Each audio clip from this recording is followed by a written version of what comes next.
And away we go. It's halftime of the Cowboys and the Vikings, and so it is time to rant. Kate McFarland alongside Christy Maria. It is sponsored by the Tulsa Oilers, who will have their home opener now this week. It was called off on Saturday night. That was the scheduled home opener because of a mechanical failure at the BOK Center, but we're going to be watching those boys get after it Thursday on the ice. I'm excited. And if you had tickets for Saturday, this past Saturday, you can redeem them. If you call the office, you can redeem them for tickets this Saturday and for the makeup game, whenever that is. That hasn't been announced just yet, but that's a good deal. Good deal for the Oilers. I like it. I'll be at that game. Hockey is here. The 70th season of hockey here in the city of Tulsa. Home opener coming Thursday. We cannot wait for that. You'll be live. I will. You'll be live I'm from the BOK excited Center on Yes. Thursday. You learn something new every day, and what I learned today is that there is such thing as the Cowboy Channel. And John Wayne, we saw that during the NASCAR race. Tell you what, the Austin Cowboy Dillon. Channel with Austin John Dillon's Wayne car. just right on the side of the car. Unfortunately, it took him blowing a tire for him to get enough screen time for us to figure that out. But, hey, advertising is as advertising does. Final day in the month of October, and OU and OSU are a combined 16-1. We are having ourselves a football season. Let's start talking about the weekend. We'll start with the Sooners, Chris, and that 52-21 victory over Texas Tech. I think I said it in my stand-up yesterday. That's more like it. Yep. I had that as the banner. There you go. Tease, too. Absolutely. That's more like it. That's Everybody, 6 and 10. The fan base needed this. The players, the coaches. We all needed the Sooners to handle their business and look good, play a complete game. They did it yesterday against Tech. I tell you what, they didn't run the ball much. But correct. But Caleb Williams used his feet. That's the big thing. And you might point out, they didn't get the run game going. That's been an issue. I honestly don't care in this sense. No. Because we've been talking about this now for a couple weeks, and it really came to fruition this week. Caleb Williams, first of all, got much better protection from the offensive line than I think any week so far. But when the pressure came into the pocket, as you're going to see in the next couple plays, he was using his feet to extend the play, but look where his eyes are. Yeah. His eyes never leave downfield. That's how he was able to hit Mario Williams in the back of the end zone right there. He is looking downfield and looking to make the play. Yes, he is running and he's using his athleticism, but his ability and his greatness right now lies in the fact that he can extend plays and he can look downfield and he can make passes. And he's got decent arm strength on the run. He's got decent accuracy on the run. He looks like you when we're throwing the ball around before FNL. And he you're hears on the that run all the time, no doubt. That's his key compliment, truly, is you look like Caden McFarland on the run. Sure. But seriously, this dude, Caleb Williams, looks far beyond his years. Yes. He really does. His touch passes have looked better. His deep passes have looked better. His pass on the run have looked better. The big thing that we knocked him for in the first couple weeks was that his deep ball, look at that, between three. Great shot, by the way. Great shooting on the camera angle there. But our big knock on him for the first couple weeks that he was in was that his deep ball looked kind of lazy, didn't look as good as Spencer Rattler's. That's gone. He looks precise. He is hitting receivers as they are coming out of routes. He looks like he's been working with this team for years. And nothing not to like. Absolutely. Now I'll say on that shot to Willis, yes, it goes through the hands of a Texas Tech defender. You got Baylor coming up. You got Iowa State and Oklahoma State coming up. Those are the best defenses they're going to face in the Big 12. It gets real in the month of November, and I won't be a bit surprised if those defenses have some answers for Caleb. He's not going to look like this every week. But what you're saying for a true freshman, absolutely correct. It's not just the athletic ability. It's where his eyes are. It's his anticipation. There is nothing not to like about a performance where a guy throws for 400 yards, 6 touchdowns, 0 interceptions. Only Baker Mayfield and Kyler Murray can match those stats. Those are good in names. OU history. The guy has been great. I was a little bit reticent to admit in the aftermath of the Texas game that this was the right move. I thought you might need Spencer Rattler, but look, I was wrong. Happy to admit that now. Caleb Williams is just that good. I don't even think that's knocking Spencer Rattler, who I think probably has a chance certainly to be a fine quarterback in the NFL and maybe a fine college quarterback for one more year elsewhere. Good for him to get on the field. Absolutely. Wanted to get to that. The fans were chanting his name. He got in and threw what I assume was probably his longest pass, certainly his longest touchdown pass of the certainly. year. So there was a lot to feel good about yesterday in Norman. They needed this. Everybody needed this going into the bye week, and so the Sooners have now won 9 games. in 9 consecutive weeks, and they get the bye week, and they get to rest up for what will be an incredibly rugged month of November. How good are they in all November, of those though? teams, That's the all thing. of those teams can beat these Sooners. As good as they looked yesterday, as great as I feel about the offense with Caleb Williams, as much better as I feel about the defense now with Redmond and Turner Yell back in the mix, and Keith Lawrence was great being moved to cornerback. I mean, just really, really good stuff from him. There was a lot to like about this Sooners team. Without question, you would put them at the top of a Big 12 power rankings.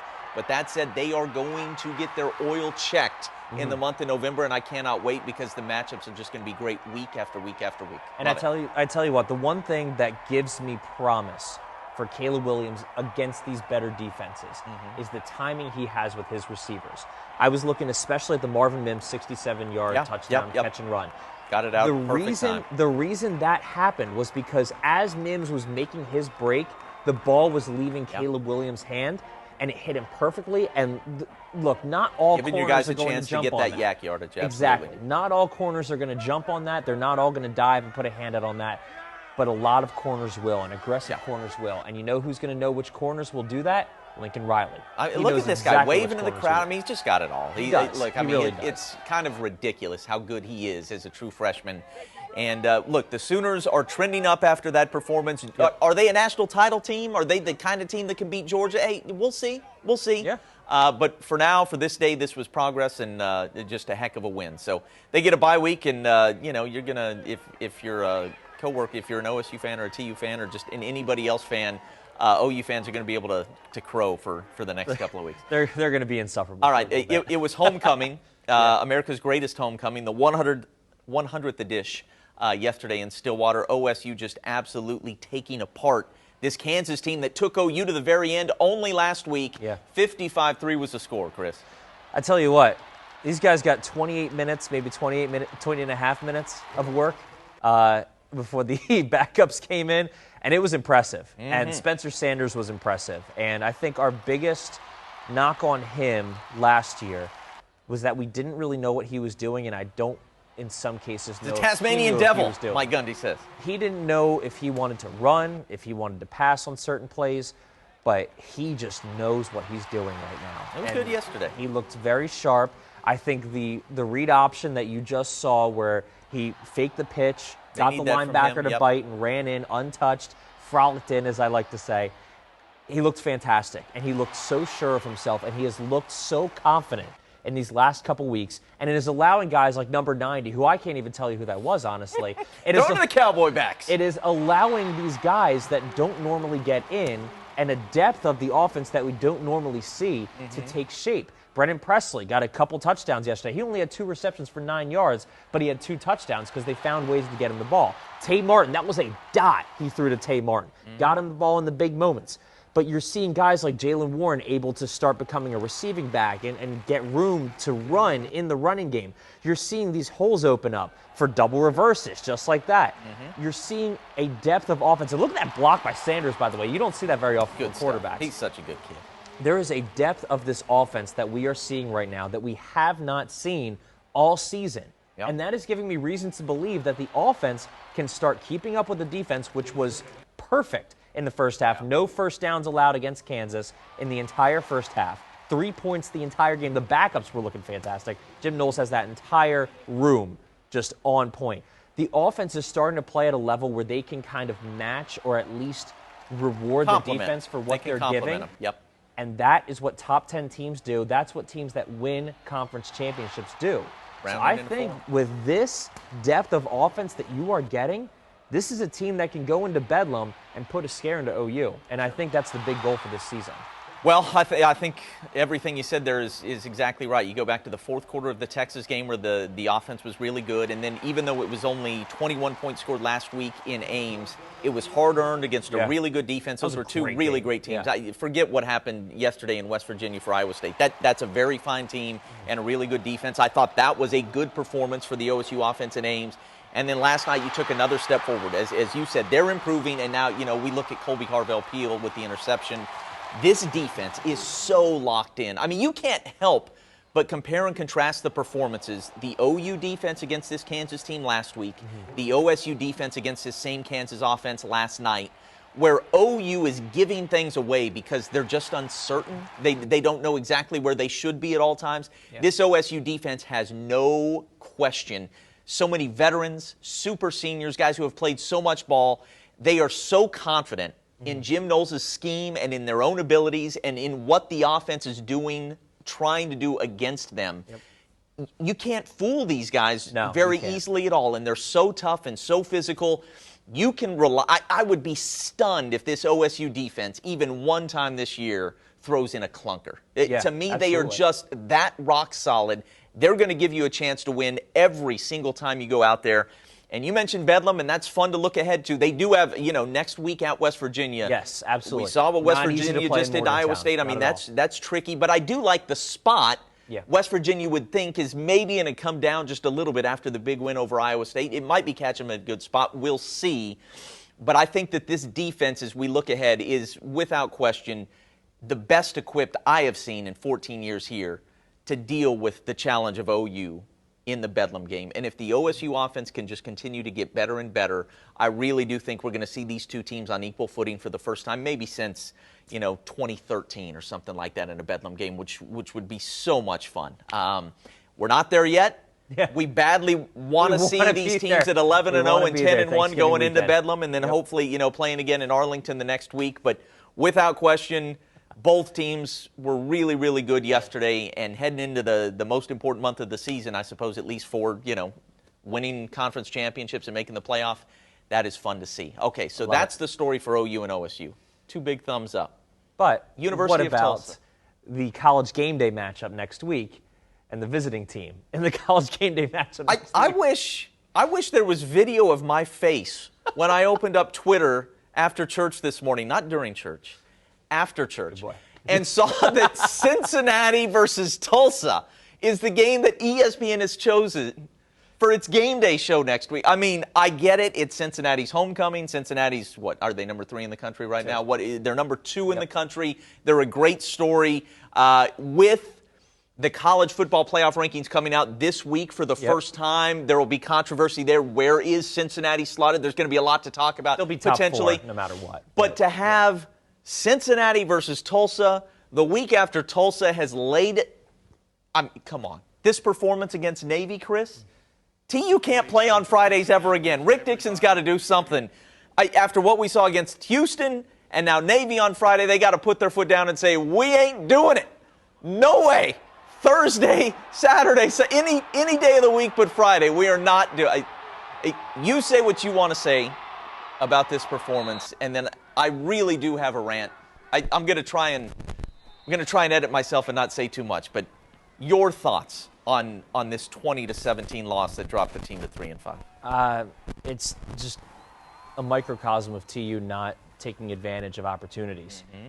We talked all week, and we ran sound bites from Philip Montgomery all week, talking about how this was going to be a low possession, gritty game. And you have to take advantage of opportunities. Tulsa cannot sit back and say, oh, we didn't know that we weren't going to get the ball back, or oh, we didn't know that we weren't going to get one more shot, because we knew that this was going to be a low possession game. Navy played the second half perfectly after this play. So this play in a low possession game, you returning a kick 97 yards. That's massive. Absolutely. That is absolutely massive. You should be able to handle that prosperity. Yep. Look, we saw the long run by Navy at the end of the second quarter. The situation there was TU had been the better team in the first half. They'd given up 78 yards total on Navy's first 6 drives. We're now in the final minute of the half. You're leading 3-0. It should be more. Your offense should have played better. But look, it's a lead. It's a small lead, but it's a lead. And you give up on. They probably would have just taken a knee if they had picked up nothing on that play. On that pitch play, you let them get outside and go 64 yards and steal away all the momentum. Can't handle prosperity. But incredibly enough, your special teams, which have been mostly awful all year long, is giving up the most touchdown returns gives in the you country. An incredible gift. Yep. A 97-yard return by Watkins, who made the only play for the offense in the first half. And you immediately turn around and do what? How about a penalty that sets off a 75-yard drive for Navy? And then another penalty on what set off an 80-yard, 8-minute drive for Navy. You shut them down for an entire 2 quarters and then just start giving it away. they drive me nuts, Chris, and you could go on and on and on about the big plays in this ball game that were just typical and illustrative of so many of the mistakes that we've seen. This was huge right here. We thought Juan Carlos Santana got into the end zone for a touchdown to cut the lead to 20-17 with about 3.5 minutes to go. Unfortunately, and this is kind of a theme for TU football in recent years, the officials come in, even though there isn't a camera angle down the line, and say, no, he's down at the 1. And it takes you 3 plays and I believe nearly a minute and a timeout to finally punch it in the end zone. And you put yourself in a situation where a single first down is going to end the game, and it did. And it was just really poor clock management and game management, and this is not the first time that we've seen that. Here's the bottom line. It was a winnable game. It was something of a must-win game if this team is going to make a bowl game. And once again, they play hard, but don't seem to understand how to win. They don't understand how to take advantage of the moments in games where you have the better of your opponent. That was the first half. That first half didn't need to be 3-3. It needed to be about 17-3. Yep. And now it's a very different ball, or 13-3. And now it's a very different ball game. They just have poor situational awareness, if you will, for lack of a better term. Yeah, absolutely. And so, look, I don't want to go all in on coaches and firings and who's next and all that sort of thing. But let's just say at 3-5, if you've got 2 eyes and you've been around here for very long at all, I think you got to beat Cincinnati or SMU to save this season and make a bowl game and maybe save jobs. Yeah. And that's a really, really big job. So let's give them a shot. They got the ESPN Game Day platform. Yep. They've played up and down to their competition for the most part through the last few years. I wouldn't be a bit surprised. They just went to Cincinnati last year in the conference title game and didn't lose until a last-second field goal went through the uprights. I'll take it to my grave that Cincy was scared to play him in Tulsa. I wouldn't be surprised if they play great against Cincinnati. I would be much more surprised to see them play great and pull off a victory than I would be to see them play great and find a way just to do, enough to lose. 24-21. Yeah, exactly. Something along those lines. They've got a chance here. They've got those 2 big games. Yep. So I'm not going there yet. And we can see this story. As much as we're hard on them, we are absolutely pulling for But we can see this story ending poorly. And the thing that kills you is it didn't have to. The UC Davis game absolutely should have gone the other way. If your special teams is in order, the Oklahoma State game, as great as that team is now, you had them on the ropes. Certainly could have won that game back in September. And you had no business losing this game to a one-win Navy team. I know Navy's tough. I know that the offense is difficult to prepare for, but you have Jackson Player up front. That's an incredible advantage against the offense. By the way, Navy didn't complete a pass. You lost to a team and gave up 17 second-half points to a team that didn't complete a pass. Again, I know Navy does this all the time, but you have Jackson Player and a defense that, by the way, they were really missing Cullen Wick in the second half of that ball game. He went out with injury. But still, you have a defense that shut them down last year and shut them down for a half this year, and then this was killer right here. Josh Johnson just dropping it, and it ends up in the hands of a Navy player. And I'm not going to say that bad luck hasn't factored in to some of these losses that we've seen for TU in recent years. Literally. But the penalties you can control, and simply understanding momentum and when we need to do what, situational awareness, if you will. It's just hard to watch. It's hard to watch, and I know that a lot of TU fans feel that way. So, look, we love Philip Montgomery. We love cheering for this team. It's different than OU and OSU where, we can't pick a side. But with TU, they're the little guy. Yeah, we love them. Absolutely. We pull for them. Right down the street. We love it. That is hard to watch. It's tough. Hard to watch. It is Go tough. beat Cincinnati. I would love that. We're cheering for you. Nobody would love to see it more. Seriously. I mean, I would love to see all of them on game day. Lee Corso, if that's what his headgear pick is. I would love to see Lee Corso put on the headgear pick. I think it'd be hilarious, but I would love to see all of them pick Cincy, just to be able to screenshot it and show it at the end of the highlights. I would love it. Love it, love it, love it.